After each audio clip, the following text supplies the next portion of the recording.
Hi, hello! Isang magandang umaga, tanghali, hapon, gabi sa inyong lahat. Anong oras man ninyo napapanood ang video ito, tayo po muli ay tutunghay ng pagbasa para sa araw po ng Lunes. Ang petsa ay February 19, 2024. At hanguin po natin sa Ebanghelyo ni San Mateo.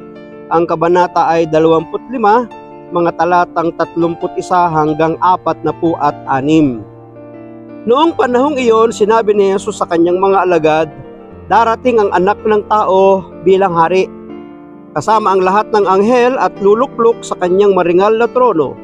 Sa panahong iyon, matitipon sa harapan niya ang lahat ng tao. Ilalagay niya sa kanyang kanan ang mga tupa at sa kaliwa ang mga kambing. At sasabihin ng hari sa mga nasa kanan, hali kayo, mga pinagpala ng aking ama. Pumasok na kayo at manirahan sa kahariang inihanda para sa inyo mula pa nang likhain ang sanlibutan. Sapagkat ako'y nagutom at inyong pinakain, nauhaw at inyong pinainom. Ako'y isang dayuhan at inyong pinatuloy. Ako'y walang maisuot at inyong pinaramtan. Nagkasakit at inyong dinalaw. Ako'y nabilanggo at inyong pinuntahan. Sasagot ang mga matuwid, Panginoon, kailan po namin kayo nakitang nagutom at aming pinakain o nauhaw at aming pinainom? Sasabihin ng hari, sinasabi ko sa inyo, nang gawin ninyo ito sa pinakahamak sa mga kapatid kong ito ay sa akin ninyo ginawa. Pagpalain po ng Diyos ang pagkabasa ng kanya pong mabuting balita.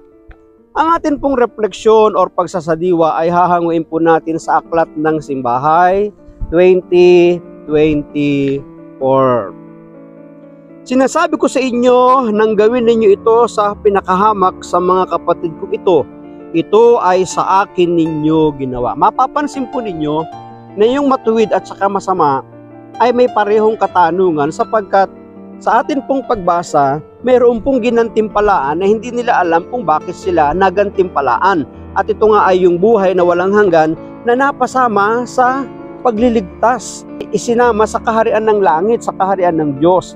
Meron namang mga tao na pinarusahan ng hindi nila nalalaman, pero ang dahilan ay dahil sila ay hindi lumingap at tumulong sa mga taong aba at mga taong nangangailangan.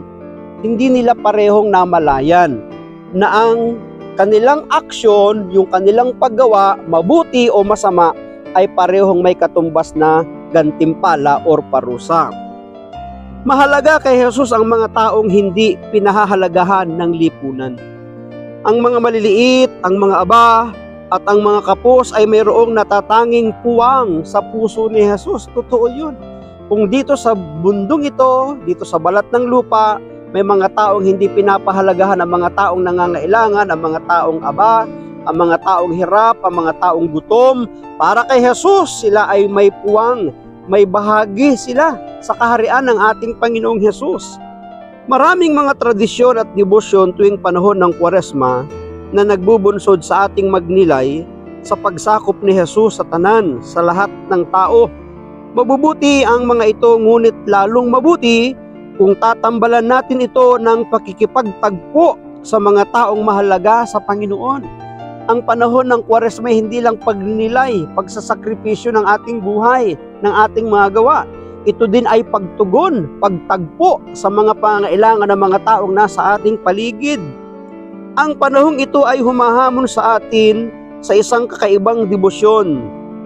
Debosyon sa pagtulong at pagkalinga. Pag-abot sa pangangailangan ng mga taong aba, hirap at walang makain sa buhay.